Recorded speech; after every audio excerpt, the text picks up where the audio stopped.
The most popular FNAF DLC concept at the moment seems to be the Choose Your Guardian DLC. The idea behind this, brought to us by Reddit user space_bear, was that you'd play through the story of Security Breach again, but this time choose which animatronic would come to defend you instead of Glamrock Freddy. I'm assuming you could also choose Glamrock Freddy again, just because. While most of the game would remain the same if you were with Monty, with the mechanics of like hiding inside the chest cavity anyway, I'm sure that there would be some issues if it came to Roxy or Chica, which would result in them having to carry you onto their back. In the comments, it was also suggested that this could be used as a way to make the animatronics faster, but you wouldn't be safe from the other animatronics since they could still see you, because you know you're on their shoulders. But how could these characters work if this was actually put into the game? That's what we're exploring today. Let's do it. Now, as I just mentioned, Roxy's body isn't really all that big. And while Gregory is able to fit his entire body in a hole that is just over 14 inches tall in Glamrock Freddy, I still don't know how that works, I don't think that he'd be able to fit himself inside of Roxy's tiny torso. But considering how she's the fastest animatronic, sprinting at you when she sees you or even hears you after her destruction, it's safe to say that maybe the mechanic would instead be riding on her shoulders, which would make for better movement speed since she wouldn't have to worry about crushing you while you're inside, but also adding more vulnerability since the other animatronics would be able to see you on her and would follow. This would also make for way too much fan art of Gregory riding Roxy, more than there already is, honestly. You search up Glamrock and you see get your glam rocks off, and I wish I was kidding. But the question is, how would Roxy be the one who glitches instead of Freddy? Since the story seems to be, at least currently, that Freddy glitches because the spirit of Michael senses a little brother in Gregory, or maybe even senses that Gregory is his little bro. But assuming that that's just a theory,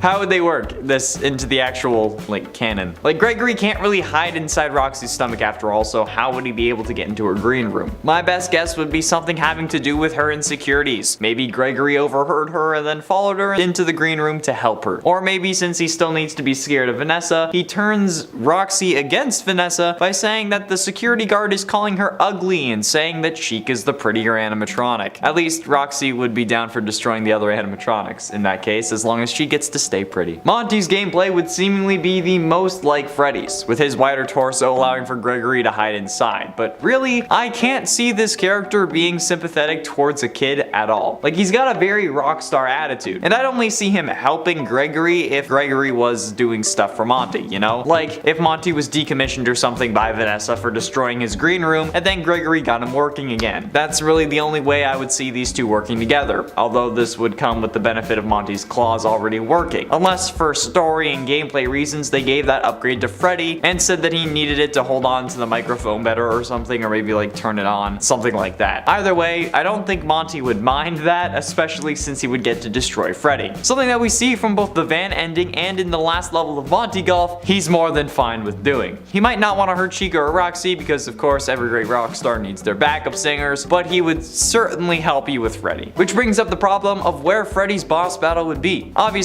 he'd be the other option between Chica and Roxy, since Roxy's eyes are too overpowered to keep for the long haul. However, Freddy seemingly doesn't have his own area. Chica has the kitchen, which is where her battle takes place because she loves pizza, but she also has Mazer Size. Monty has a mini golf course, and Roxy has a racetrack. So where would Freddy have his boss battle? My best guess would actually be Phaser Blast. Sure, we have to avoid Chica while we play, but assuming we're playing with someone else as our guardian, it would make the most sense for Freddy to be here. Plus, the disassemble ending could be very useful here, since we could use the staff bots Vanny uses in that ending as like our way of destroying Freddy. Maybe he'd end up knocking the remote down or something, and then we could take it and say disassemble Freddy, something like that. That might cause some issues with the whole Chica thing, because then you have to go to the Bonnie Bowl to get the whole Monty mix to crush Chica. But I mean, we could move Monty's mix into Monty Golf, because I feel like that would also make sense. Chica would have to operate in much the same way as Roxy would in this fictional scenario, with us most likely being carried around on her shoulders. And while she may not be as much of a sprinter as Roxy, she can certainly move quickly. If we're giving difficulties to the animatronics, I think that Chica would definitely be like the hard mode out of all of these, since she doesn't really have any unique abilities. Maybe the voice box would be included, but that's something needed to unlock the main boss room, so it would kind of break the story and make it way easier. So maybe instead they could work it out so Freddy would have like a good good voice box that we could steal so that maybe Chica would instead soothe the animatronics, or maybe after we damage him, his voice box goes from good to broken and then it just screeches like the original. But other than that, I don't really know how this would work.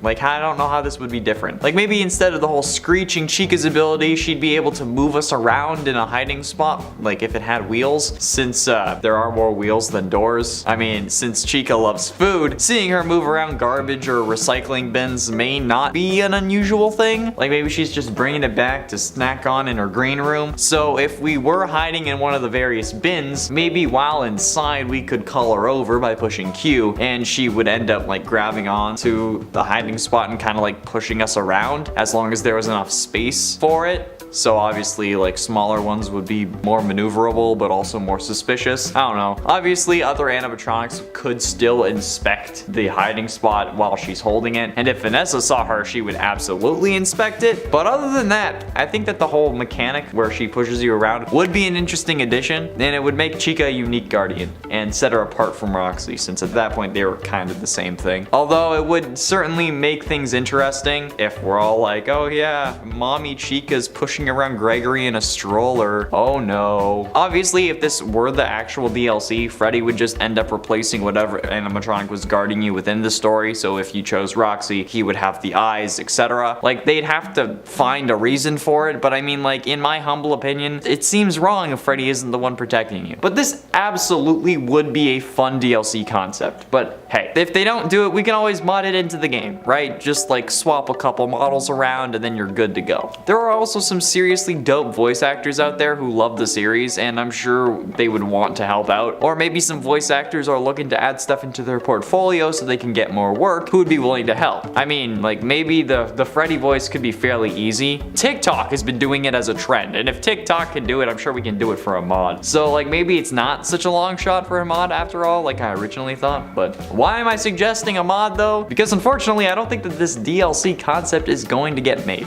okay? I hate to say it, but while it is an incredible and extremely fun idea, the DLC that they do add to this game would most likely be canon to the main series of games. In fact, we haven't had a main series game that wasn't canon. And despite the last DLC claiming it was nothing more than a festive holiday themed add-on with no hidden intent or purpose, we know better than that. And making it so that any of these characters could protect you would probably ruin the story in some aspects and make the next game harder to set up. And while FNAF 4's Halloween DLC at the time that it came out was claimed to be non-canon with the exception of Nightmare Balloon Boy, Nightmare Eon and Nightmare Mangle did end up making it into Ultimate Custom Night, which would mean that Crying Child would have seen them. So eventually, even if they weren't at the time, they did end up becoming canon eventually. Meaning that since this would mess up at least like the story that we understand from the games, with the exception of like the canon ending, but like then again, it's still kind of weird. If we're right, or even on the right track about what the story is, I don't think that this would honestly be possible. It would honestly kind of come out of nowhere. It would kind of come out of left field story-wise, unless they end up making it a DLC because everyone is asking for it, rather than a DLC that will actually help answer some of the questions we have from the game, since they might want to keep things vague and open-ended for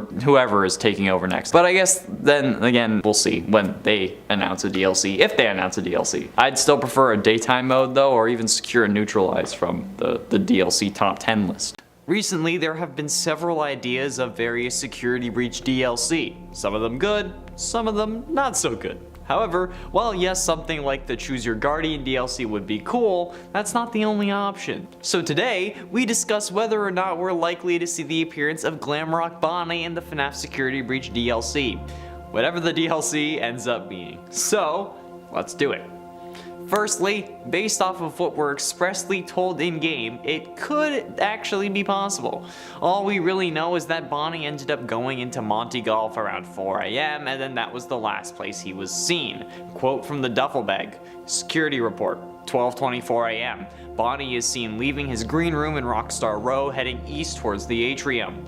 2:40 AM, Bonnie enters the East Arcade. 4:12 AM, Bonnie enters Monty Golf. That's the last of a repaired Bonnie that we ended up seeing. Since, in another bag we learned, quote, with Bonnie out of commission, we are making Monty the new bass player. Parts and service has already done the proper adjustments. This could be a good thing. Monty could be even more popular than Bonnie. which, in combination to the fact that Bonnie was last seen in Monty Golf, suggests that Monty is the culprit behind Bonnie's destruction. Which is odd, in my opinion, because like we know Monty loves smashing things, so like that's not the weird part about this. My thought is, where was Monty chilling before he moved into Rockstar Row? Like, we don't see any real living quarters in Monty Golf, and the only other animatronics that we see outside of the core 4 is the daycare attendant, who has his own room above the ball pit. So, where could Monty have been staying if not in Rockstar Row? Anyway, if Monty is to blame for the destruction of Bonnie, we could see Bonnie come back in the DLC. But unfortunately, it wouldn't be really to get revenge on Monty, since we see that Monty does indeed face justice. At least, justice if he was guilty for the crimes. And if not, then it was just destruction. There is another theory, however, that could counter this point if it's true. The idea that Glamrock Bonnie's endo was used to create the new body that Afton inhabits in the true ending, Burn Trap. Now, we've covered this in another video, link to that is in the iCard, but in that video we came to the conclusion that the entire endo wasn't used, since the shoulders on Burn Trap aren't wide enough compared to the male Glamrock endos. And the fact that Afton's muscle fibers, or nerves, again, still not quite sure what they are still connected, would prove that it's the old suit. But there are sections where the fibers are blocked, like on the left foot and left arm. Both things that he was missing, or were more damaged at the time, while in his scrap trap form, seemingly suggesting that perhaps these specific parts came from Glamrock Bonnie instead of the whole endoskeleton. Maybe they were the only parts that they could use after Monty had his fun. Maybe they cut Monty off from destroying the rest of him, hence why he starts smashing his green room. We're not sure, and frankly the latter is just speculation, but it's still interesting. Originally, I was against the whole Glamrock Bonnie endoskeleton thing because, well, frankly, the body in the suit kind of disproved it for me. But I think I might have found a way to make it work. Like I said, looking at the model, I'm still not 100% sure. But if this was the Glamrock Bonnie endo, again, it would need to have broader shoulders, and actually it would need to be shorter. Unless they're like using the female endo for Bonnie, which wouldn't really make sense, so I don't think that they would, especially if they're gonna give Bonnie shoulder pads. But I mean, like, even if we scale them so they're the same height, the endos, when posed the same way, and I'm comparing to like an actual endo, not the Glamrock Bonnie fan art, they still don't line up. And I mean, there are similarities between the two, of course, but there aren't enough where I can even call this above 50%. There are also issues of, again, the muscles being woven throughout the body. If it was just the head, I would understand, since they could have just put the old head on a new endo body, but with the muscles throughout the rest of the endo, that's too intricate to have been placed there. Even if they were, they would be dangling. They would just be hanging out, unless they had been stuck there like with super glue. Because like they were deep in there, because you know, he was shoved full of machine parts. So yeah, if Afton was going to transfer his head to a new endo, it wouldn't come with the rest of the body bits. So yeah, I'm gonna go with they added the arm and the leg on after the fact. But what would that mean for Glamrock Bonnie? Well, it would mean that if decommissioning Bonnie was a part of Vanny's plan to resurrect Afton, there would really be no Bonnie available that you could bring back, since he would really just be decommissioned. And while the other animatronics do come back, losing a leg and an arm is worse than your legs, your eyes, or just being smashed, since he wouldn't really be able to hop around on one leg despite being a bunny, and since he only had one arm, he wouldn't really be able to crawl like Monty does.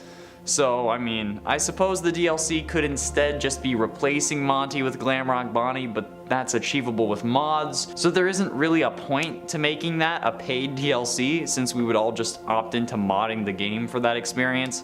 Plus, certainly the model they use for Bonnie wouldn't end up being the one added to the mod instead of the current one, so at this point we'd need a solid DLC to actually make it worth it. With that being said, however, Bonnie being decommissioned might actually impact his presence in the game, but not to the story, since the DLC could be, like I've suggested before in other videos, a series of missions that involve us investigating his disappearance, possibly as a favor to Freddy, since he really seemed to miss Bonnie.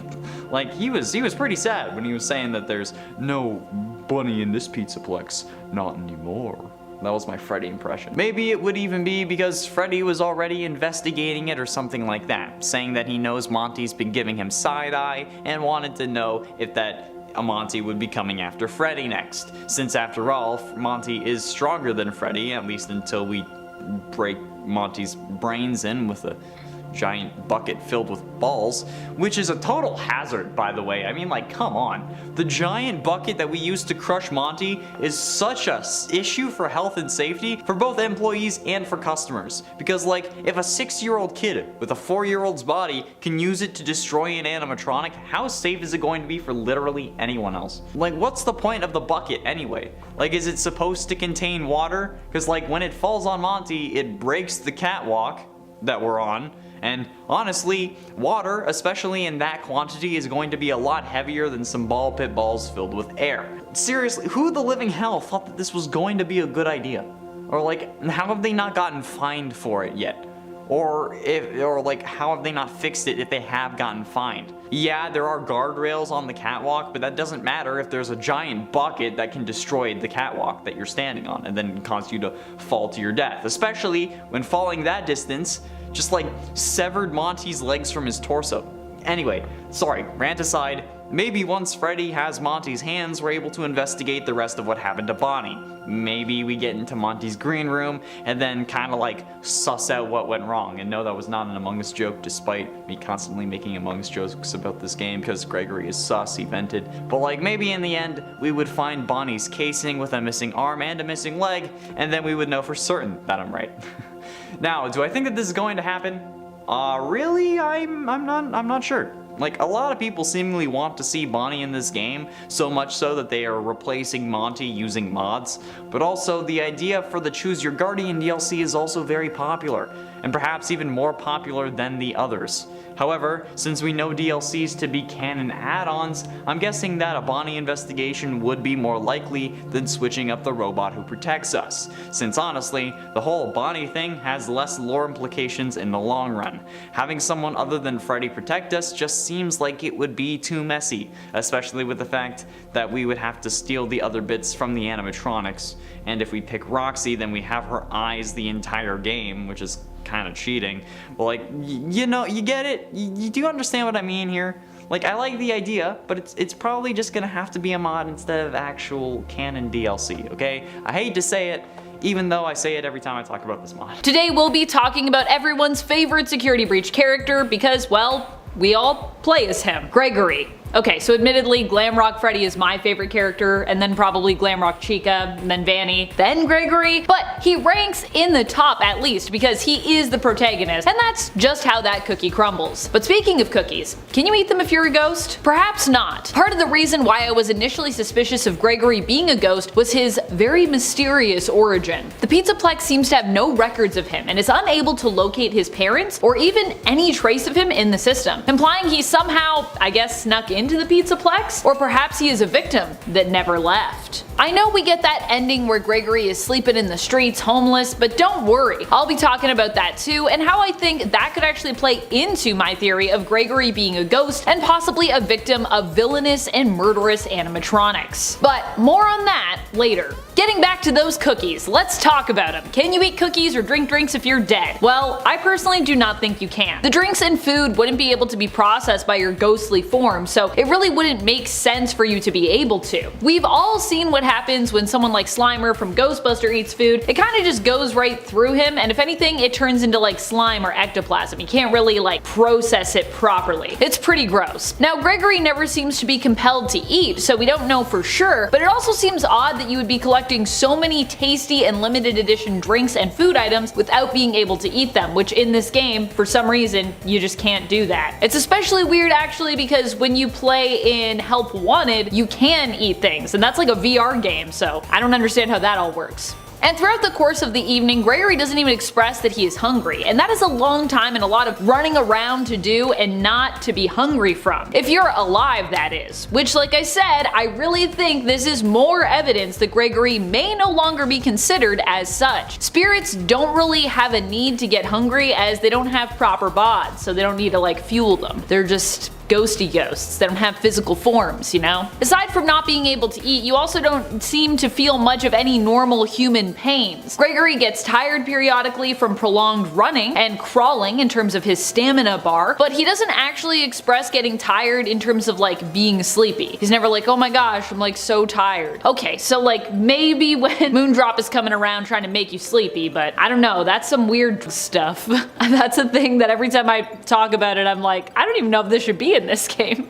Considering how late Gregory is staying up for a normal human child, it's pretty odd that he doesn't ever express being like tired from staying up too late. Of course, if you're a robot, then the normal everyday pains experienced in human life wouldn't affect you. You don't need to sleep, so why would you get tired? Which, you know, he could also be an animatronic. Sure, we see him trying to sleep in an alley in one of the endings, but we don't actually hear him express feeling tired or ever see him fully asleep. So I'm thinking either animatronic or ghosty ghost. Take your pick. We're focusing on ghosts though in this theory, so let's get back to that. Right at the beginning of this game, I was pretty suspicious of Gregory when it came to him being a real living kid. Something was weird about him. He just, I don't know, there's something off about Gregory. I just look at him and I'm like, I don't know, what's up with you? Are you real? Are you a real boy? Right at the beginning, he generally just seemed to be too big to actually fit into Freddy's stomach cavity. Especially when you learn, at least initially, there was also a Fazwatch dispenser in there somehow. I know these stomachs are in theory possibly based off of Williams' designs, which were about capturing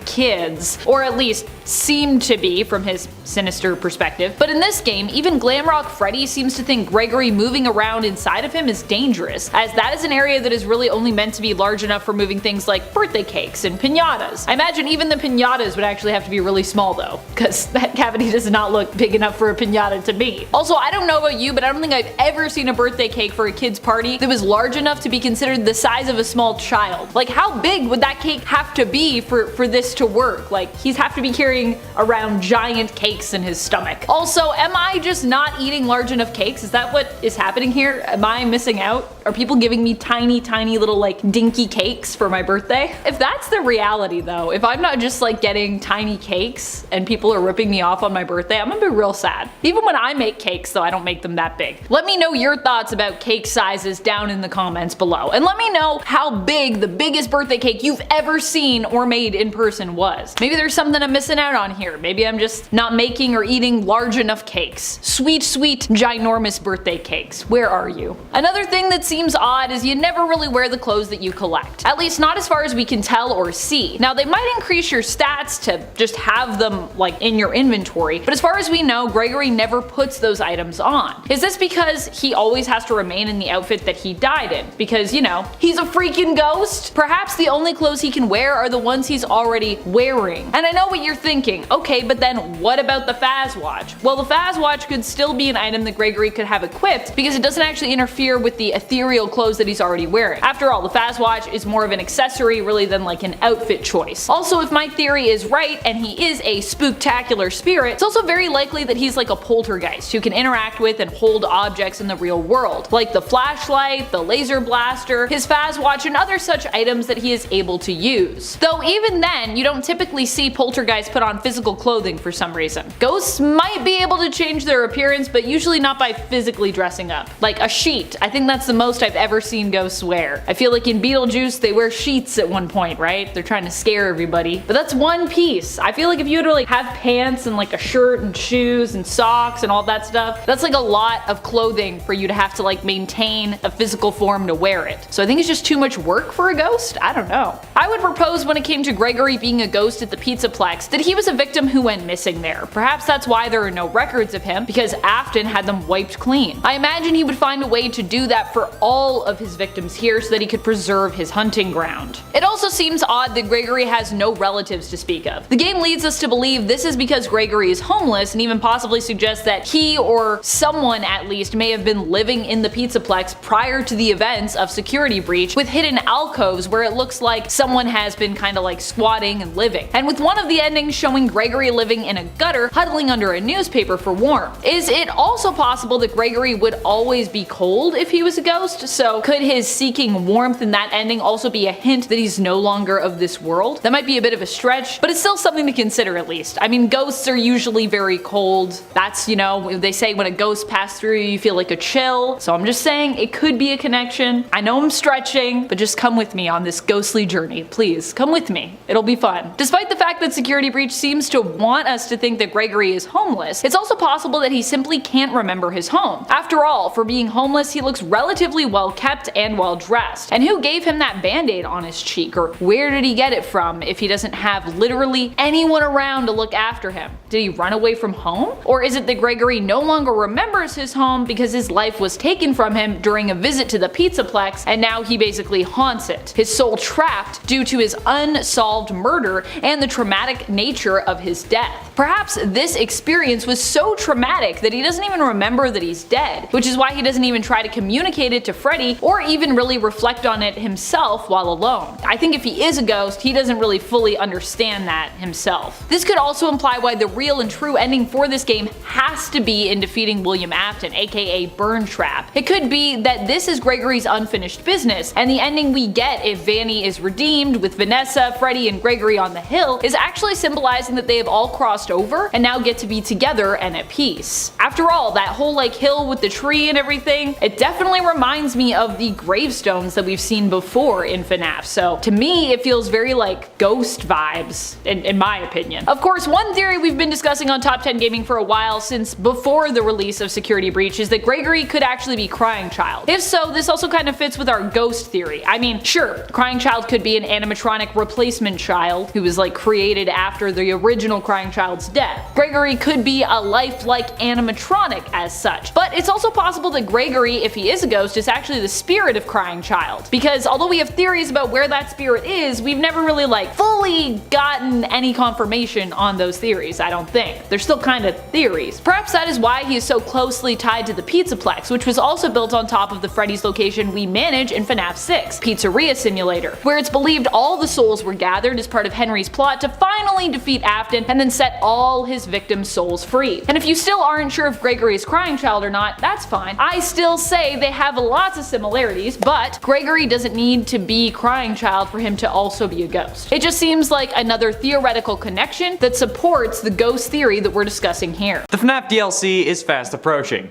Kind of.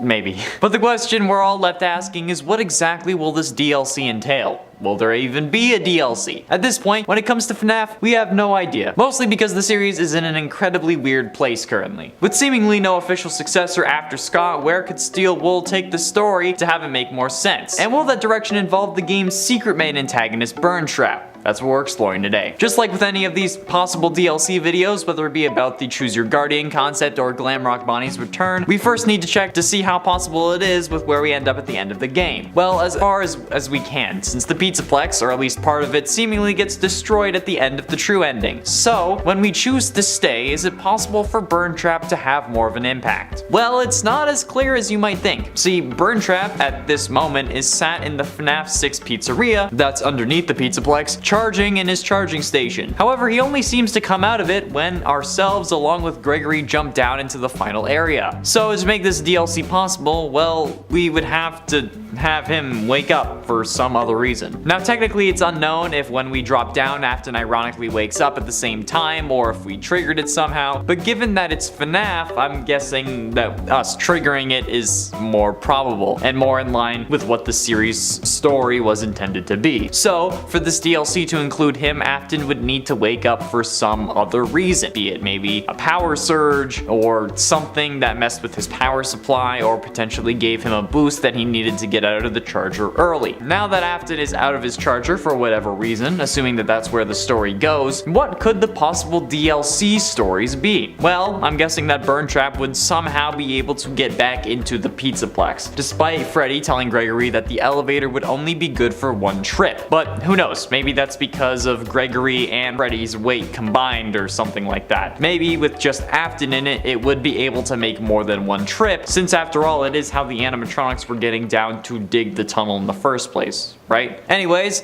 Afton probably would get back up and then start roaming around the Pizzaplex, probably corrupting anything that he could. This would probably lead to another ending where we would either defeat Burntrap in the Pizzaplex or then maybe have to lure him back down into the basement. But in my eyes, in my mind, I think that we should have to lure him down to the parts and service room. Mostly because Vanessa told us to come to the main stage once we got into the elevator when trying to escape after you get Roxy's eyes. But if you listen to Vanessa, then go check the stage. There's nothing there for you. It just seems to be a time waster so that Moondrop has a better chance of getting you. But in my eyes, this seems like more of a game mechanic thing than an in-game thing. Like in the game universe, all he would need to do to catch you is just make it to you instead of waiting until it's exactly 1 hour. So there would have to be some reason that she called you there in the first place, right? Well, maybe it's because that's where Burntrap was, and now we gotta bring him down to parts and service to dismantle him and end his spree for good. Maybe we can get some main antagonist action where the animatronics roaming the Pizzaplex are instead replaced with the main villains of Burntrap and Vanny. Kind of like Nightmare Fredbear, Nightmare, or Nightmarion style, since those characters also replaced all of the villains in FNAF 4 when they were out. This would definitely make Vanny and Burntrap seem more powerful and important than the other animatronics, especially if this only happened once we destroyed all three, since then we would assume that they were kind of tossed aside or forgotten since they didn't really work anymore. And I think that this would also help Burntrap be more menacing, because honestly, looking at him, this is the scariest design for Afton yet. This is the most terrifying version of Springtrap that we have ever had, and we don't actually have to or get to interact with him directly. We don't have a reason to really be scared of him. He doesn't chase us, he doesn't have any real power over us, we burn him from a distance through monitors while pressing buttons, and he only tries to take control over Freddy instead of coming after us, which is what helped us think of this character as a waste. But having him chase us around the Pizzaplex would be an excellent way of making him more unique and terrifying, especially if periodically he would cause us to be forced out of Freddy while trying to take him over, and the only way that we could save Freddy would be maybe to press another button at a save station, or maybe try to activate a save station or something like that, something that could possibly jam Afton's frequency or signal or something along those lines. Making Afton a bigger villain would definitely be a better way to go in my eyes, because this man was underused and really